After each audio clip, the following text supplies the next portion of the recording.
Okay, she's SEMA ready, Bronco SEMA ready. Time to start loading up. So, I borrowed V&R's trailer and it's pretty slick. I really do like that trailer, but I think we need a low boy detachable for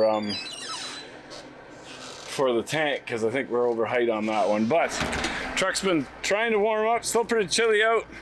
I didn't plug it in. It fired right up, but it smokes so much when it's cold. Definitely gonna look at those injectors. Once it warms up, it's okay.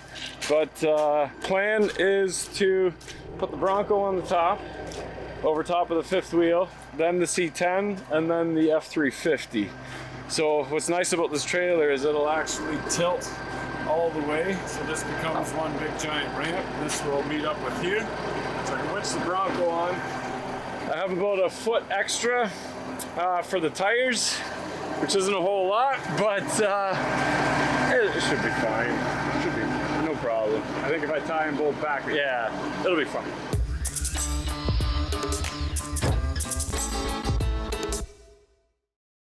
This angles quite a bit in the Bronco. I didn't bleed the brakes yet, so I don't trust the brakes yet. So as soon as I go over center, it's gonna want to roll and hit the front of the truck, and that sucks. But if I tie the C10 to it and pull both up at the same time, then that should be fine. That should work. We can tie the C10 down. Yeah, that'll be fine. I'll just pull the C10 out behind, and then I only have to run the winch once. I'm sure it'll be okay. Here we go.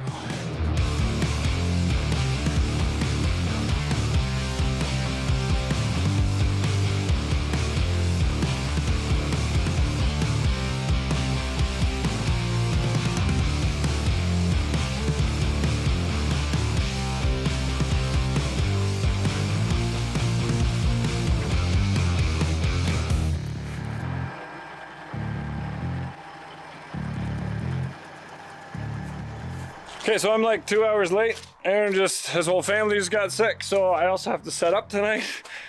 But pre-check is done, fuel's in the truck, everything's lubed, everything's tied down, we should be good. So I'm just, one last thing, I'm gonna tie the crane down, so in case it swings over to the side, we don't do anything. Oh, and rags in the intakes, because otherwise your turbos spin while you're driving, and then that causes all sorts of dryness. And nobody likes dry. Everything needs to be lubed, so if it spins without getting oil, you'll just destroy your bearings. All right, hitting the road, here we go.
Okay, so we got our trucks here.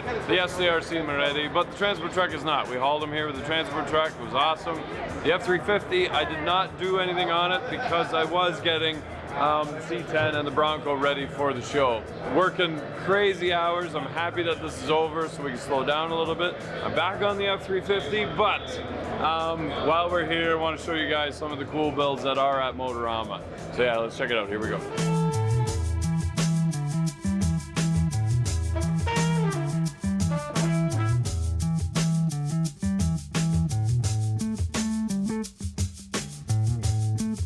Great taste. There's some really creative customs here. This is really a top-notch show. So good on all of you guys for bringing these kick-ass cars out here and showing them off.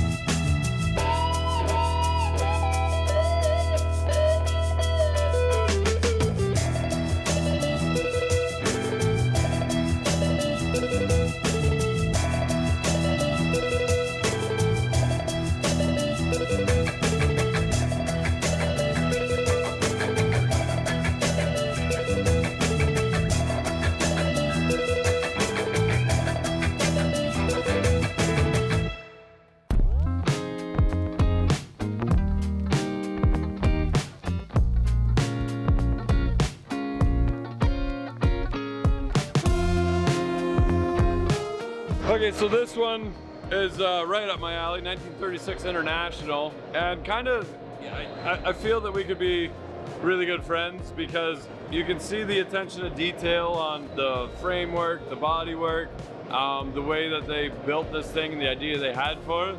But it's SEMA ready. There's no coolant in it. All the cooling hoses aren't attached yet. I bet it runs. I bet they fired it up, which is kind of like the C10.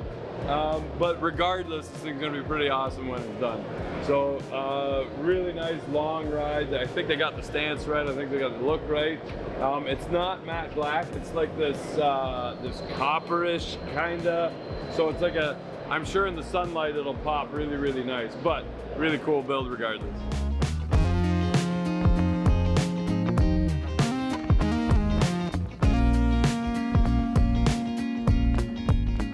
Okay, so behind me is a 67 Ford COE, and this is a fire truck. And the fire trucks of this generation are actually incredibly inexpensive because there's not too many that you can actually make look really, really good. It's not like the older COEs, but this guy nailed it. I think it actually looks really, really good. And it didn't even take that much. Just carry a little bit of front into the back. Nice straight box sides. And I drive this thing around. I don't know if my wife would hop on me too quick. I think my girls definitely would, but I think they really did nail it on this. So you can, if you're wondering, can I make an old fire truck look good? Yeah, you can. And the coolest thing, of course, 7.3 power stroke. So they picked the right power stroke, beautiful powertrain for this, the right noise, the right sound, and the right look. Here we go.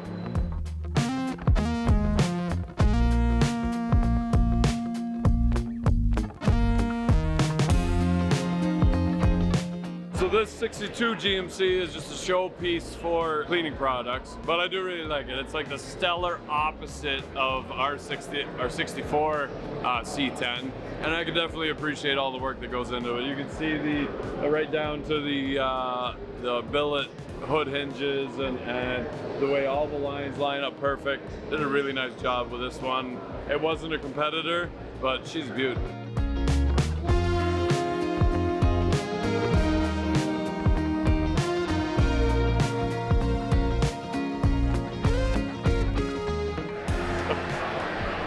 So this is a Canadian car show, and it doesn't have to be perfect, but if you know what this car is, it's pretty cool. So the Trailer Park Boys, this is a complete tribute to that. A guy named Mike built it, and he actually spent a long time making sure that each dent, making sure that each scratch, each color, everything actually looks the same as season 4 and 5. I love this car. Started with removing the tail light, and then he just got carried away with it. So If you haven't seen it, check out season 4 and 5 of Trailer Park Boys. You will see this car in there, and he's gonna try and make it out so we can do an in-depth build on this car, because that's pretty sweet. He's got the details down so well that Trailer Park, going to Comic-Con and things like that, they're actually renting the car from him because the original is, if it's somewhere else or whatever. So that's how well this thing is built. And then you think it's a pile of garbage? It's not. It's a beautiful car that somebody, as an artist, put together again just because he enjoyed the show. That's really, really cool.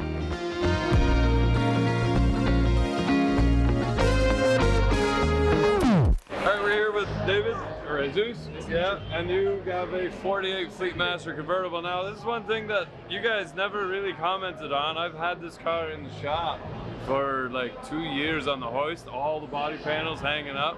So we're going to be doing one of these builds. We want to talk to you a little bit about this one. That you built this? So I got it together. I've just been adding all the accessories and all the little extra add-ons that it has. Yeah, I've done those. I got it very simple, but still well taken care of. But yeah, pretty much I've gotten into this stage. Nice, because it's a pretty rare car, but now I've seen 3 in Ontario of 48 Fleetmaster convertibles. But yeah, I'm looking for some trim. I need the 3 pieces all the way around. Unfortunately, I took my pieces and put on a 4-door that I built, and then I need the trim for around here too, but I think that's going to be really hard to find. So the stuff's around. I always tell people, you got to live on your phone. You got to be searching. It's just hours of searching. Yeah.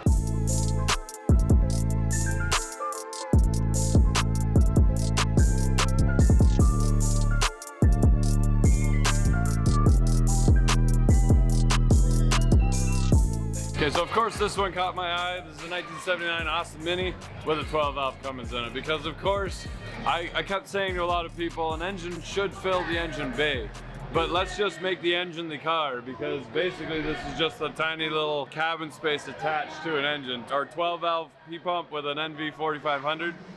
This one was actually one of my favorites at the show, and we talked to the owner. They're gonna run down and we're gonna do an in-depth one on this one, because I'd love to take this one for a little rip.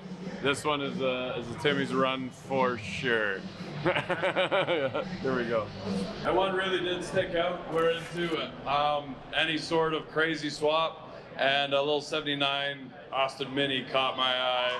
Yeah, the one in the back corner. Now there's multiple reasons for that. Robbie Barrow's name is on the builder as the owner, and it is a 79 Mini with a 12-valve Cummins in it. So the engine weighs more than the car itself.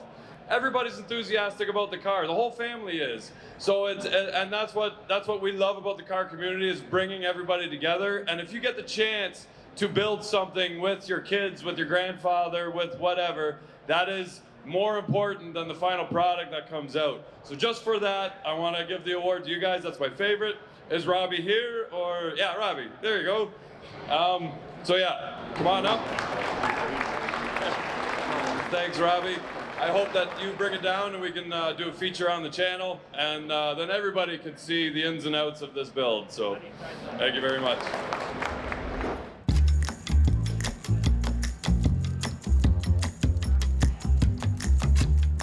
Just in time. Just in time. What is it like? There we go. 25 minutes after the show ends.